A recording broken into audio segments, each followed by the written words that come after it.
we operate with the core principle of the best salesperson is the one that asks the best questions. So a lot of times sales managers or salespeople are often thinking, what can I say? How can I describe my product to create the most interest? And how can I be a better closer and be more aggressive and more firm?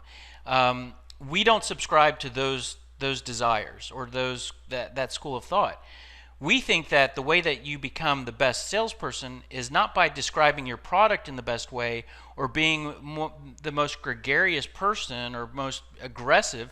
It's about asking the best questions. And pre-qualifying questions are basically probing questions that you ask to learn more about what's going on the prospect side in the particular area that you operate or have something to offer or that you can impact. Now notice, like a lot of people, salespeople might think a great sales question, probing sales question is what keeps you up at night. I actually think that's a horrible sales question. And the reason why is because it's so broad. What if you sell HR services and you ask a prospect what keeps them up at night and they start talking to you about engineering issues? Well, you've just taken the conversation in a bad direction. So the good questions are the ones that really drill into the area that you have something to offer. So the reason why this can transform your efforts, here are a couple things. It's going to make calls more conversational. I get sales calls all the time, and the salesperson's just sitting there talking away. Sometimes I've even stopped listening, and they're just going on and on talking. So this is if you ask more questions, you're going to make it more engaging. In addition, if you ask questions and the prospect answers your questions, you're going to extract information. And if your questions are designed correctly, you might extract valuable information. If you design your questions to be pre-qualifying questions, you're going to pre-qualify the prospect to determine if it makes sense to keep talking. You might be calling to schedule appointments, but why would you schedule an appointment with someone who doesn't fit at all with what you have to offer? Your time's extremely valuable. You need to protect it. Asking good questions will also improve the impression you make. Again, you're going to sound more like a consultant than someone who's just a pushy salesperson. Again, there's a training module, Sell More by Screening the Good Prospects from Bad. This module on YouTube goes into building your questions. But here are some steps, because you may hear that and go, yeah, I agree, I should ask more questions. But you could realistically end up at a place where you don't know what questions to ask.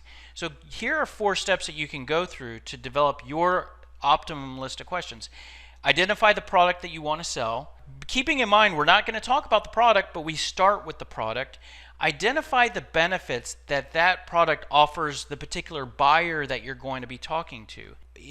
I mentioned a minute ago about buyer personas, and when I change from selling my product from salespeople to sales managers, my pitch changes. It's at number 2 where the change in the road changes when you go from one buyer to another, because the benefits that you offer different buyers could change. And so that's going to change steps 3 and 4. Step 3 is to identify the pain points that each benefit fixes. So in theory, if you help someone to improve something, then there should be some sort of problem that will help to decrease, avoid, or minimize, or resolve.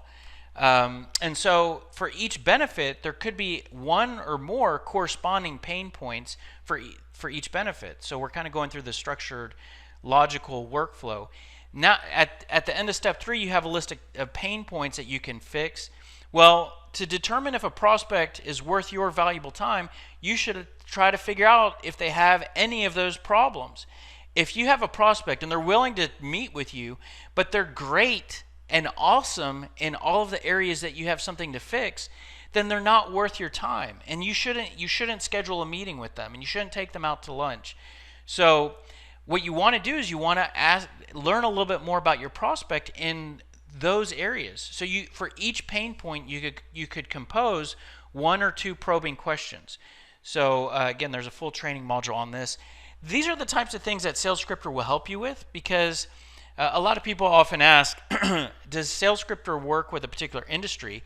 And the reality is it works with any product in any industry, because you're going to fill it out with your details. And so what the software does is it's going to take you through those 4 steps and help to, like, you could do that in a Word document, but when you do it in the software, it's more structured, and the software helps you to take you through that process.